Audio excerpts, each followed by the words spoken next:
Time to introduce our next panel on charting the marketing route in a cookie-less future. As we all know, due to privacy concerns, mining first-party data is not that easy anymore. This means that the marketers need to gear up for a cookie-less future or cookie-less world, we would say. So what are the emerging alternatives for retargeting and their do's and don'ts for building a sustainable data? So these are some of the concerns that we need to address. And to put some light on this, we have a panel of experts once again with us. We would like to welcome, I feel immense pleasure to welcome Ms. Priya RS, who is the Senior General Manager, Corporate Communication and Marketing Services, Blue Star Limited. Please welcome Priya ma'am. Along with her, I would like to welcome Francis Rodrigues, who is the Senior Vice President, E-Commerce and Digital Marketing, HDFC Life. I feel honored to welcome Francis on stage with a round of applause. I would do that because I have a mic, so it's audible from here. And requesting all of you to kindly applause for all our speakers coming on the stage. With this, I would like to welcome Mr. Akshay Salaria, Director, Acquisition, Growth and MarTech, Tata New from Tata Digital. Please welcome, sir. Along with him, I would like to welcome our session chair, of course, Mr. Prasad Shejale, Founder and CEO, LS Digital. Please welcome, sir.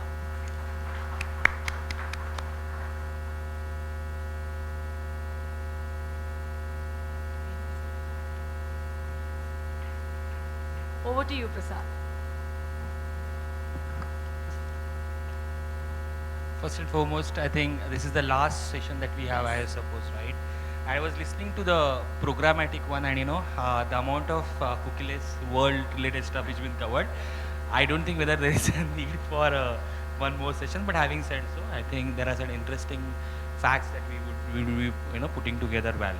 Now, I'm very extremely happy about the diversity of the panels that we have. We have here, okay, someone, BFSI sector, one of the first one who got into, making, taking that leap of faith many years back into digital one. So HDFC Life gets represented here. We have a very interesting one, from a perspective of a traditional world. Okay, one of the questions I had the basic question, cookie ka kya matlab hoga aapke liye traditional? We will discuss about that too also. And very interesting one is the whole when we are talking about a lot of cookie, which may be a very irrelevant stuff when it comes to the app part of it. One of the largest app in this country, and all of us are looking forward to use it and learn how things are going to be scaled up in that large group by the name Tata's. Okay, so Tata New gets represented here. Okay, so before I start, Jait there. Okay, very interesting thing. I think what he said, I'm just.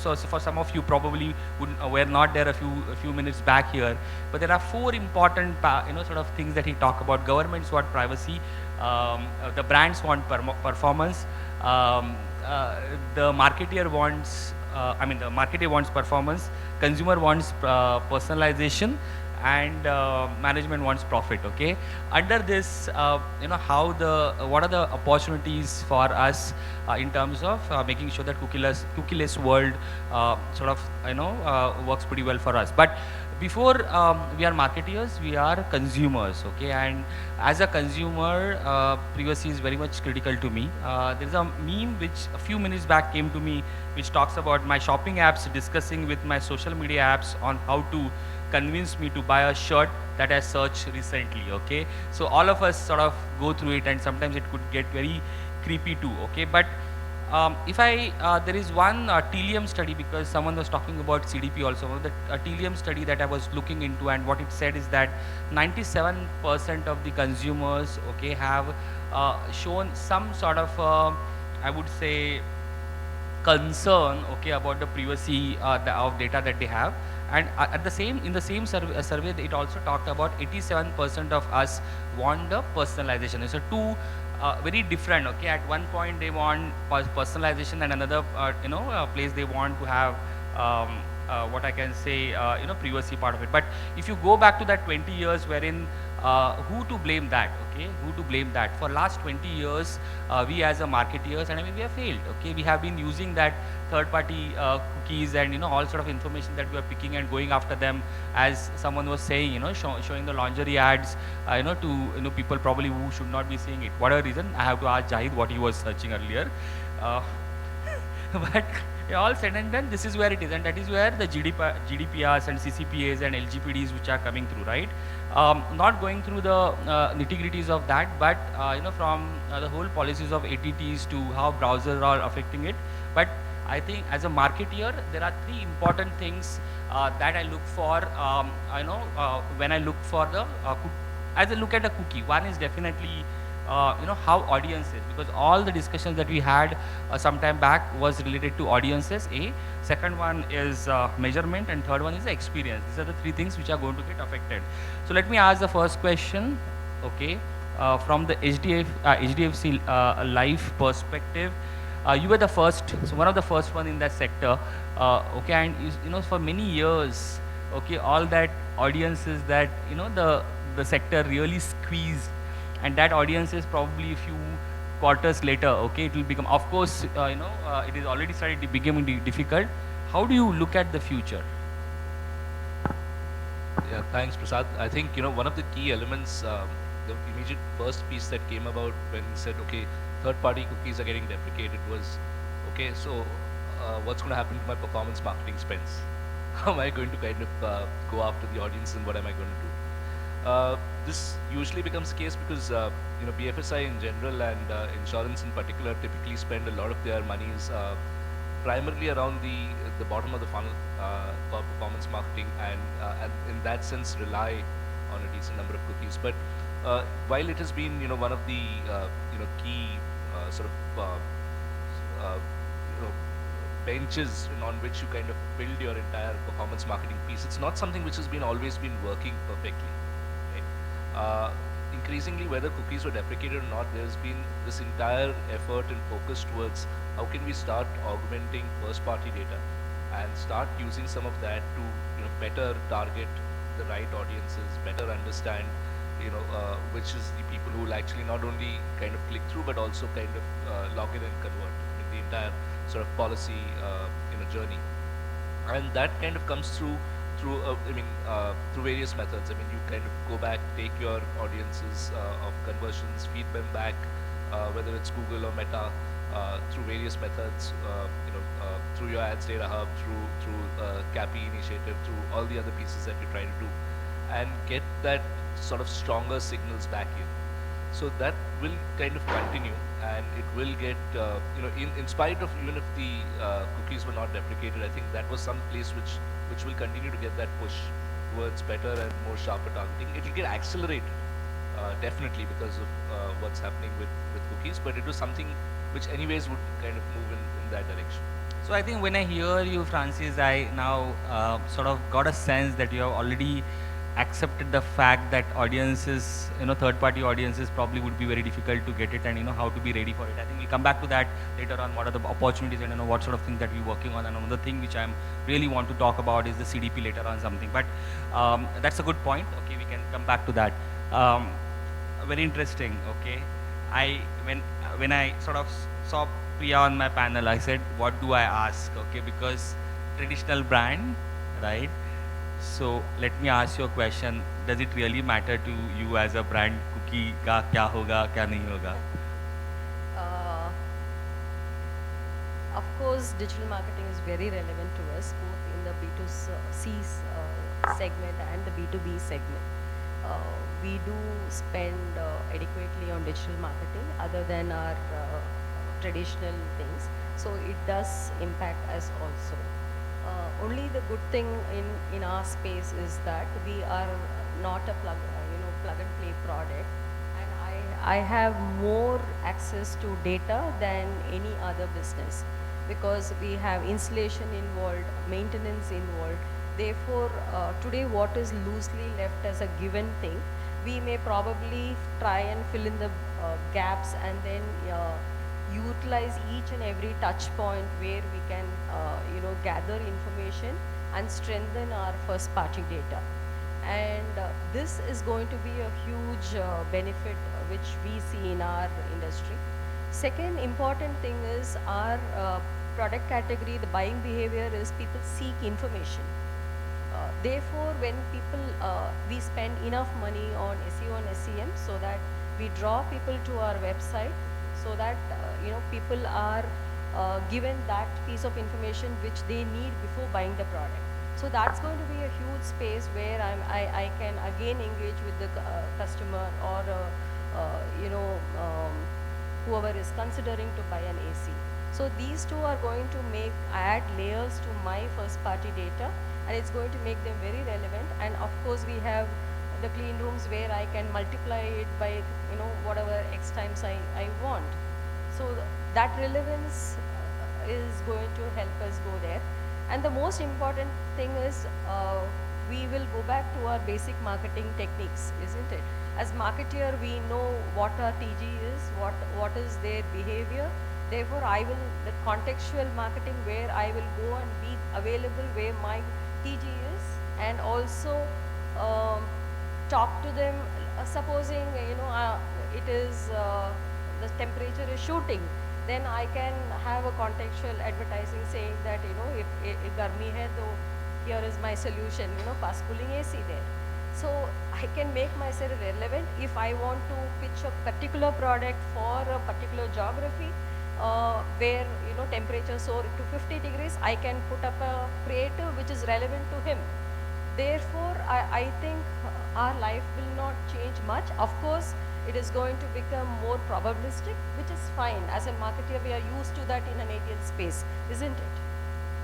Very, very interesting one. I think one interesting point that when I was talking to Priya about is that the very fact that it is not a detergent but a evolved product that way, and there is an opportunities for creating a digital touch point in the consumer journey, which used well, the third party you know, sort of data can be converted into in your case probably zero party, okay, because you can understand a lot of stuff. Very interesting point. But I would actually definitely want to know, because we are talking about cookies here, okay, but in your case they are anyway irrelevant, right?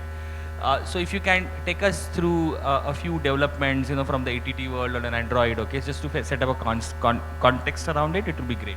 So I come from Tata Neu, which is a app first product, and that is how we see it going in the future.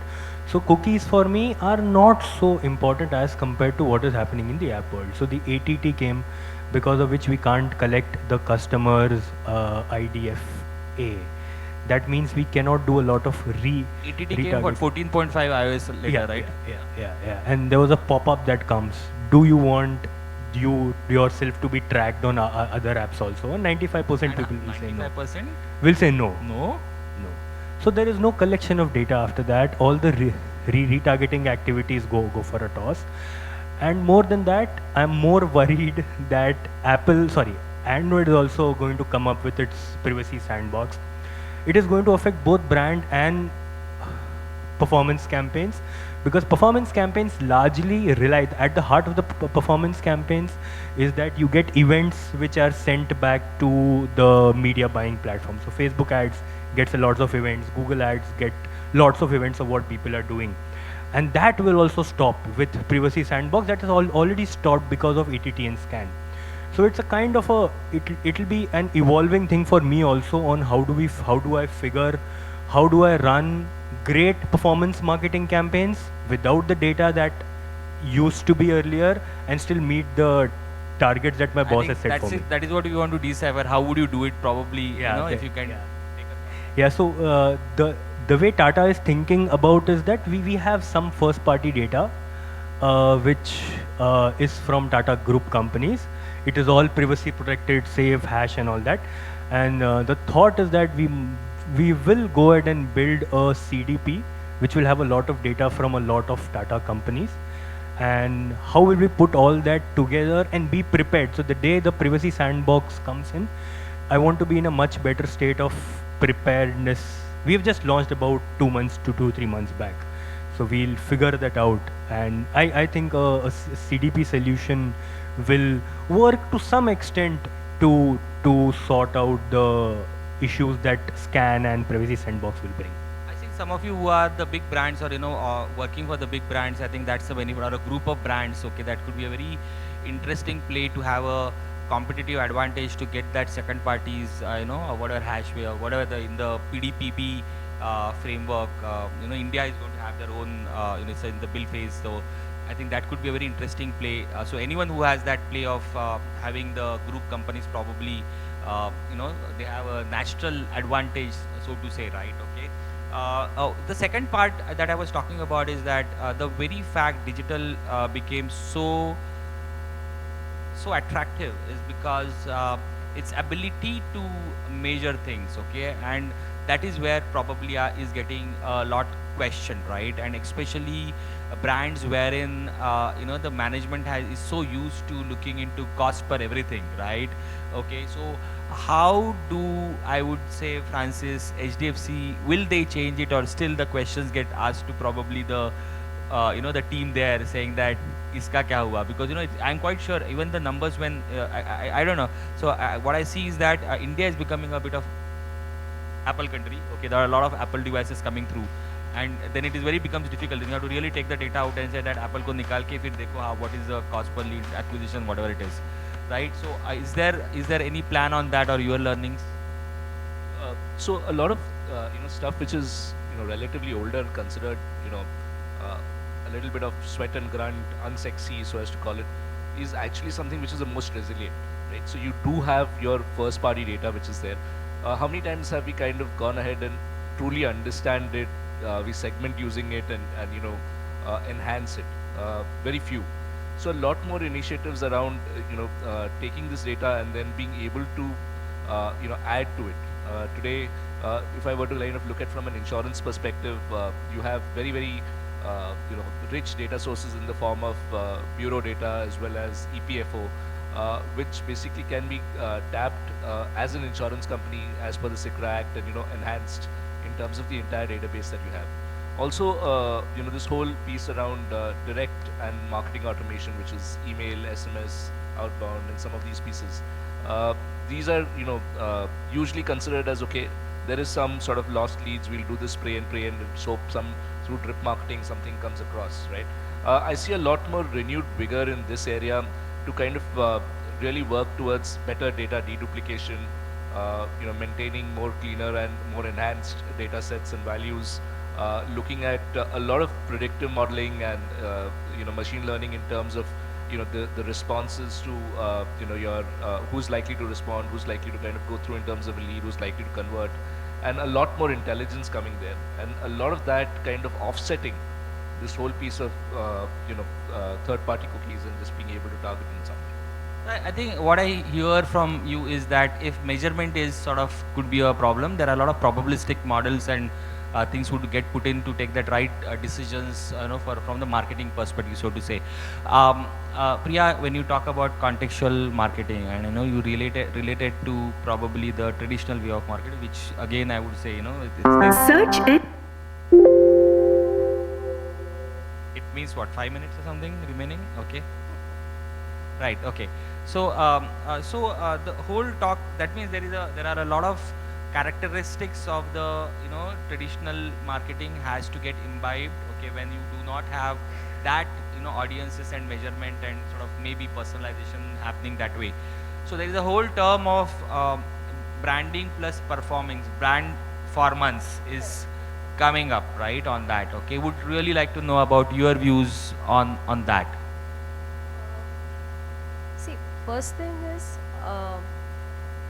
even when it comes to your traditional marketing, it is like you go to the channels or you choose the media depending on the relevance it has on your TG, right? And we don't know exactly which particular one is getting converted. So we are all used to this already. So here again it is going to be like that on a cohort or from whichever channel. If we may get conversion, it may not be effective. What will happen is we are right now looking at some metrics and going by that. I think the marketer's intuition will start playing more there. You will start seeing, whether tweaking something is going to, that iteration will start happening like how it used to happen even in a HL, space. So I think the basics are not going to change. What got us excited about digital was performance and this hyper personalization. That is getting taken away, then it becomes one other extension of a media available for me. Very interesting. How do you, and that all can get really unlocked when everyone has talked about how you convert your third party to the first party or zero party. Okay, I don't know how much time we have. Is there some stuff there they will run, but there are multiple different options of what is going to be replaced. There are people talk about fingerprinting. I think strict no from big brands. There is a unified ID. There are lots of stuff. Okay, private identity graphs, CDPs and all. Okay, Akshay wanted to, because I know whenever I talk to you, there are a lot of technology gets talk about who is going to be the winner. What's your feel, or who is going to be likely to be the winner in the replacing, or sort of helping the brands to tide over the cookieless world? Yeah, my opinion on both the cookieless world and the Android ID-less world and the IDFA-less world, when all of them will go away sometime from now. My personal view is that a CDP which has first-party data along with behavioral data on the app, along with some other data that you can legally pull from other sources and integrate, I think that is the long-term view. But you talked about measurement. That is going to be a big problem also, because the algorithms that these guys have come up with. So Google has come up with Fledge, Turtledove, Flock. Criteo has its own algorithm called Sparrow, and all of them don't have the provision of reporting data live the way we see in our Google Ads platform right now. So it will be again lesser data to work with. That's true, because ultimately it's in their systems, right? Okay. And I think talking about FLOC, Flock and Fledge, one of the things, I don't know how much, if you understand, the Flock was talking about C equals 50, okay, a cohort of 50 people, and as I understand Fledge, I could be wrong, okay, I really have to go on to the site, Privacy Sandbox site, and look it, but my brain says that it is around 1000, okay, so that moved from 50 to a cohort of 1000, which is again a lot of thought process, wherein how do you look at measurements, how do you look at your audiences, how do you look at personalization will start playing, it could be so that comes to my last question, okay, is that with it's real, it's up there, where people are talking about a cohort of 1000, okay, which we're so used to having a cohort of 1, okay, in a way, if you really put some technologies in well place, okay. So you as a brand, okay, are you ready? Yes, no, how? And that's the last question for every one of you. And on a scale of probably 0 to 100%, are you ready for it? Put a number on that. So we would probably put it at around 75 to 80% in That's terms a good of big number. where it is. And I think it's primarily because it's not as if cookies really work for you. It was a system, it was useful, but it was somewhat of a broken system also. So there was any which ways a whole bunch of things that you had to do, and you mentioned a whole bunch of them. Improve your first party data, look at better second party data through clean room exercises. Priya mentioned about contextual advertising, figure out how you can kind of deliver more value through customers through conventional means like email and other direct marketing. So there's a whole bunch of things which are available which will ensure that your aims and goals as marketers will still kind of be able to be achieved. So that's basically where I think it is. I think it's So more it's not from a one channel answer. perspective, different opportunities to get in. But good, 75% is really, I would, one of the few ones who I have heard that way, right? So I think I would say we are 80 to 85% ready, because of the fact that I just need to tie up the various pieces of data which is already available, and I have the provision of cross-selling, reselling, and today if somebody is buying a spare, I don't care, right? Tomorrow if I am going to use the right kind of AI to see whether that guy is, what is the machine age, and then push something as a mail or SMS to him, because I have his data with me, I am going to get reap much more performance rather than remarketing. Yeah, I think what I sort of, when you say 80%, I was like saying that key, it's what is it, okay? But I understand where you're coming from, because someone who walks into the even the retailer shop, okay, he swipes his card, invoice पे उसका नाम है, number है, सब है, and you can tie it back with the, okay, that's a very The machine this is is very with me. exactly everything, okay, so you're very enviable position there, to have that when I am walking to like to buy something, whatever, okay, it's not that opportunity that I get. Okay, what about you, Tata Neo? It's a very prestigious big project, right? And the whole concept is about data there. So I risk like sounding like a backbencher here, but you've just managed to launch our product in April, and I don't think I'm at 75 or 80. I'm still some way behind. We are still figuring out the back end, front end, how to make things work. So yeah, it's a journey. It's probably a longer journey for me. So that's, I think, is the last one before that big stuff noise happens. But thank you very much. You've been such a great audience. Listen to previous sessions also, and it was a great day for me too. And I hope you enjoyed too. Thank you. Thank you so much.